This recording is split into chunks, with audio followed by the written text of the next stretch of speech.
હાલ બંગાળની ખાડીમાંથી જે લો પ્રેશર રાજસ્થાન અને આસપાસના પશ્ચિમી મધ્યપ્રદેશ ઉપર પહોંચ્યું છે તે તારીખ 5 કે 6 સપ્ટેમ્બરના રોજ દક્ષિણ પૂર્વી રાજસ્થાન, સેન્ટ્રલ ગુજરાત કે તેની આસપાસના ભાગો ઉપર ડિપ્રેશનનું રૂપ પણ લઈ શકે એવી શક્યતા છે, જેને લીધે આગામી 8 સપ્ટેમ્બર સુધીમાં ગુજરાત, સૌરાષ્ટ્ર અને કચ્છમાં ભારેથી અતિ ભારે વરસાદની સંભાવનાઓ ઊભી થઈ છે અને IMD orange alert, red alert વગેરે જાહેર કરી રહી છે.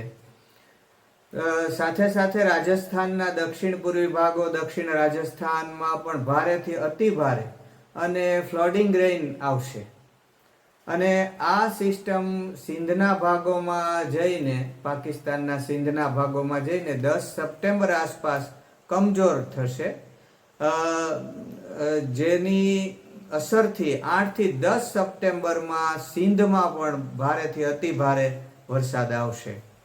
11 સપ્ટેમ્બર સુધી મધ્ય ભારત, પશ્ચિમ ભારત અને પૂર્વ ભારતના રાજ્યોમાં સામાન્યથી ઘણો વધારે વરસાદ વરસતો જોવા મળશે. પણ આ કોઈ અંત નથી, હજુ ચોમાસું પૂરું થયું નથી. આ પછી 12 કે 13 સપ્ટેમ્બર સુધીમાં એક વધુ લો પ્રેશર બંગાળની ખાડીના ઉત્તર પશ્ચિમ ભાગમાં આંધ્ર અને ઓરિસ્સાના તટ પાસે ઊભું થવાની સંભાવના છે અને તેનો ટ્રેક પણ ગુજરાત તરફ આવવાનો છે. ગુજરાત ઉપર થઈને આગળ જઈ શકે છે, જેને લીધે આગામી 12 થી 20 સપ્ટેમ્બર સુધીમાં ફરી ગુજરાતમાં અને સૌરાષ્ટ્ર કચ્છમાં વરસાદનો એક વધુ રાઉન્ડ આવવાની શક્યતા છે. આ લો પ્રેશરને લીધે આગામી 12 થી 20 તારીખમાં આંધ્ર, ઓરિસ્સા, છત્તીસગઢ, મધ્ય મહારાષ્ટ્ર, મધ્યપ્રદેશ, ગુજરાત, રાજસ્થાન અને રાજસ્થાનને અડીને આવેલા પાકિસ્તાનના સિંધ પ્રદેશમાં પણ ખૂબ સારો વરસાદ કે ભારેથી અતિ ભારે વરસાદ આવી શકે છે.